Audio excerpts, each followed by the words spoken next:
So student, बहुत सारे student जो है इंग्लिश पढ़ना तो चाहते हैं, लेकिन उनको किसी वर्ड का सही उच्चारण मालूम नहीं होता है, जिसके उच्चारण वो किसी वर्ड को सही तरीके से नहीं पढ़ पाते हैं और वो गलती तरीके से पढ़ते हैं, जिसके कारण उसका इंग्लिश रीडिंग स्किल जो है इम्प्रूव नहीं हो पाता है।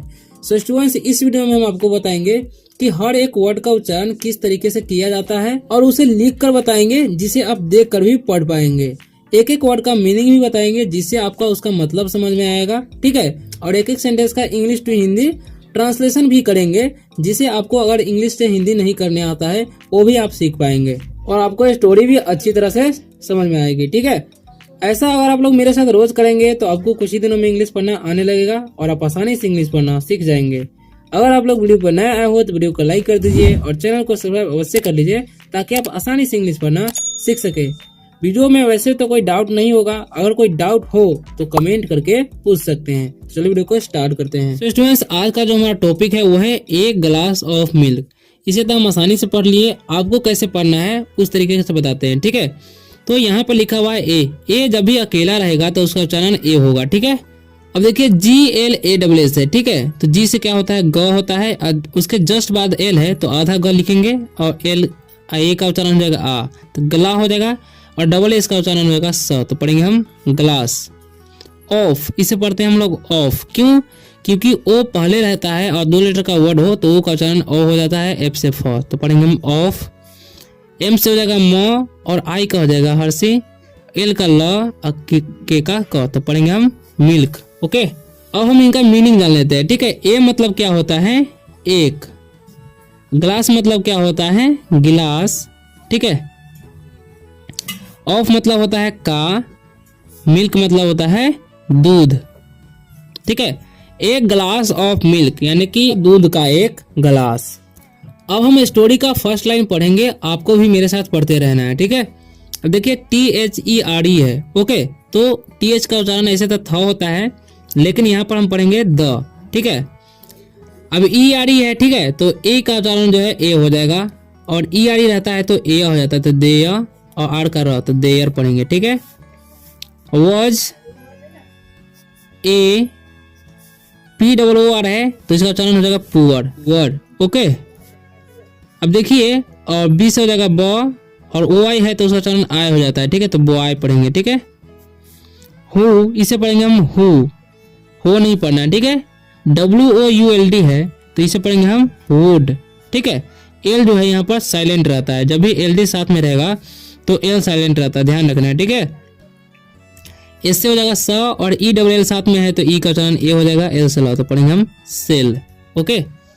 उसी तरीके से NEW है तो इसे पढ़ेंगे हम न्यू, और एस है तो न्यूज, ठीक है। और PAPERS है तो पेपर्स, ठीक है। तो ऐसे तोड़ कर पढ़ना है, पेपर्स, न्यूज पेपर्स, ठीक है। टू, इसे टू पढ़ते हैं, टो नहीं। अब PAY है तो पी का उच्चारण प, और AY है तो ए का उच्चारण ए हो जाएगा देर तक, ठीक है। और वाई का कुछ नहीं होगा, ठीक है, यानी कि पे हो जाएगा, जिसे पढ़ेंगे पे। एफ से हो जाएगा फ, ओ का ओ, आर से रहा तो फोर। स्कूल, देखिए SCHOOL है, ठीक है, तो स्टूल नहीं पढ़ना है, ठीक है। देखिए यहाँ पर CH का उच्चारण क हो जाएगा, और डबल ओ का दीर्घ एल से ल, तो स्कूल, ऐसे पढ़ते हैं, ठीक है। अब हम इसका मीनिंग जान लेंगे, ठीक है। देयर मतलब होता है वहाँ, ओके। वाज मतलब होता है था, ए मतलब होता है एक, पुअर मतलब होता है गरीब, बॉय मतलब क्या होता है लड़का, हु मतलब होता है कौन, ठीक है। उर मतलब चाहेंगे होता है, ठीक है। सेल मतलब होता है बेचना, ओके। न्यूज पेपर मतलब होता है अखबार, ठीक है। और टू पे मतलब होता है, देखिए पे मतलब होता है भुगतान, ठीक है, भुगतान। फोर मतलब होता है के लिए, स्कूल मतलब होता है विद्यालय, ओके। अब हम इसका इंग्लिश टू हिंदी ट्रांसलेशन करेंगे, ठीक है। देखिए, there was a poor boy यानी कि एक गरीब लड़का था, who would sell newspapers to pay for school, जो अपने स्कूल का यानी कि जो अपने विद्यालय का खर्च उठाने के लिए अखबार बेचता था, ठीक है।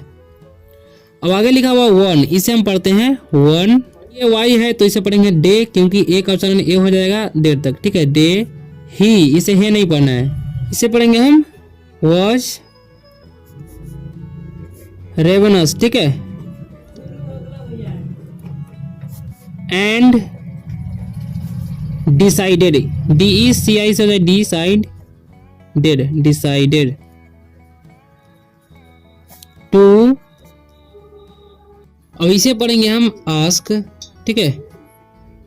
For food at the next, ठीक है, हाउस, क्योंकि एच से होता है ह और OU का उच्चारण जो है यहाँ पर आउ हो रहा है, ठीक है। ऐसी से होता है हाउस। अब इसे पढ़ेंगे ही, हे नहीं पढ़ना है, ठीक है। अब आगे पढ़ेंगे हम VI से जी, एस का उच्चारण यहाँ पर ज हो रहा है और आई का ई, तो विजिटेड, TED से टेड, तो विजिटेड पढ़ेंगे, ठीक है। अब हम इस सभी का मीनिंग जान लेंगे, ठीक है। तो एक मतलब क्या होता है, वन मतलब होता है एक, ओके। डे मतलब होता है दिन, ही मतलब वह, वज मतलब था, और रेवेनस मतलब होता है हिंसक, ठीक है। एंड मतलब होगा और, डिसाइडेड मतलब होता है निर्णय लेना, ठीक है, निर्णय, और टू आस्क मतलब पूछना। फॉर मतलब होता है के लिए, फूड मतलब होता है भोजन, एट मतलब होता है पर, द का कोई मीनिंग नहीं होता है, नेक्स्ट मतलब होता है अगला, हाउस मतलब घर, ही मतलब होता है वह, ओके। विजिट मतलब होता है मिलना, ठीक है, भ्रमण होता है, ठीक है।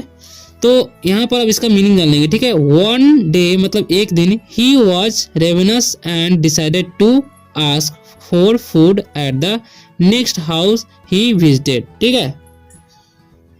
मतलब एक दिन ही वॉज रेवनस यानी कि वह भूखा था या हिंसक था बोल सकते हैं, एंड और decided to ask for food, और उसने निर्णय लिया भोजन के लिए पूछने के लिए, eight the next day next house he visited, यानी कि उसने खाना के लिए अगले घर का दौरा किया, ठीक है। लिखे इसे पढ़ेंगे सेवरल, ठीक है। इसे पढ़ेंगे सेवरल पीपुल डिनाइड, ठीक है। इसे पढ़ेंगे डिनाइड,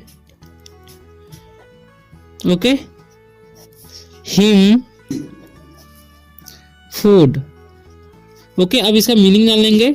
सेवरल मतलब होता है कई या अनेक, पीपल मतलब होता है लोग, डिनाइड मतलब होता है इनकार, हिम मतलब उसे, फूड मतलब होता है भोजन, ओके। अब हम इसका इंग्लिश टू हिंदी ट्रांसलेशन करेंगे। देखिए, several people denied him food, यानी कि बहुत सारे लोग यानी कि कई लोग उसे भोजन से इनकार कर दिए, ठीक है, यानी भोजन देने से इनकार कर दिए। अब इसे पढ़ेंगे however a girl at one house, okay, offered, इसे पढ़ेंगे ऑफर्ड, ठीक है, him a glass of milk, ठीक है। यानी कि हाउवर मतलब होता है जिस किसी तरह से, ठीक है, जिस किस तरह से, ठीक। ए मतलब होता है एक, गर्ल मतलब होता है लड़की, एट मतलब होता है पर, वन मतलब होता है एक, हाउस मतलब घर, ऑफर मतलब होता है अवसर, ठीक है, अवसर मौका बोल सकते हैं, ठीक है, मौका, ही मतलब उसे, ए मतलब एक, ग्लास मतलब होता है गिलास, ऑफ मतलब का, मिल्क मतलब दूध, ओके। अब इसका इंग्लिश टू हिंदी ट्रांसलेशन करेंगे हम। हाउ इवर यानी कि जिस किसी तरह से, a girl at one house offered, however मतलब होता है हालांकि, ठीक है, हालांकि, ओके। तो हाउ इवर यानी कि हालांकि a girl at one house offered him a glass of milk, ठीक है। हालांकि एक लड़की ने उसे एक घर में दूध का गिलास ऑफर किया, ठीक है। सी रिफ्यूज्ड, इसे पढ़ेंगे रिफ्यूज्ड, ठीक है। टू टेक, इसे पढ़ेंगे टेक, टाके नहीं पढ़ना है, पेमेंट। For it, okay. अब हम इसका मीनिंग जान लेंगे, ठीक है। अब देखिए सी मतलब होता है वह और रिफ्यूज मतलब होता है इनकार, ठीक है। टू टेक मतलब लेना,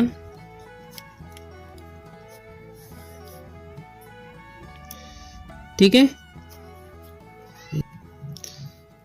लेना समझेंगे, ठीक है। और पेमेंट मतलब होता है भुगतान। फॉर मतलब के लिए, इट मतलब इसे, यह होता है, ठीक है। She refuse to take payment for it, यानी कि वह इसके पैसा लेने से इनकार कर दिया, यानी कि भुगतान लेने से इनकार कर दिया, ठीक है। इसे पढ़ेंगे हम आफ्टर, एक ऑप्शन यहाँ पर आ हो रहा है, ठीक है। आफ्टर मेनी, ठीक है, इसे पढ़ेंगे many years this girl fail, E double L आता है तो उसका चरण ए हो जाता है सिक, ठीक है। आफ्टर मतलब क्या होता है, के बाद या बाद में होता है, ठीक है। मेनी मतलब होता है बहुत, ईयर्स मतलब होता है साल। आफ्टर मेनी ईयर्स यानी कि बहुत सालों बाद, ठीक है। दिस मतलब यह, गर्ल मतलब लड़की, फेल मतलब होता है पढ़ना या गिरना भी होता है, और सिक मतलब होता है बीमार, बीमारी इधर से होगा। दिस गर्ल फेल सिक यानी कि वह लड़की बीमार पड़ गई, ठीक है। अब इसका आगे तो पढ़ते हैं, देखिए। नो डॉक्टर वांटेड, ठीक है, वांटेड, WAN से वन, TED से ted, wanted to help her, okay. अब इसका मीनिंग जान लेंगे। नो मतलब होता है नहीं, डॉक्टर मतलब होता है चिकित्सक, ठीक है, चिकित्सक,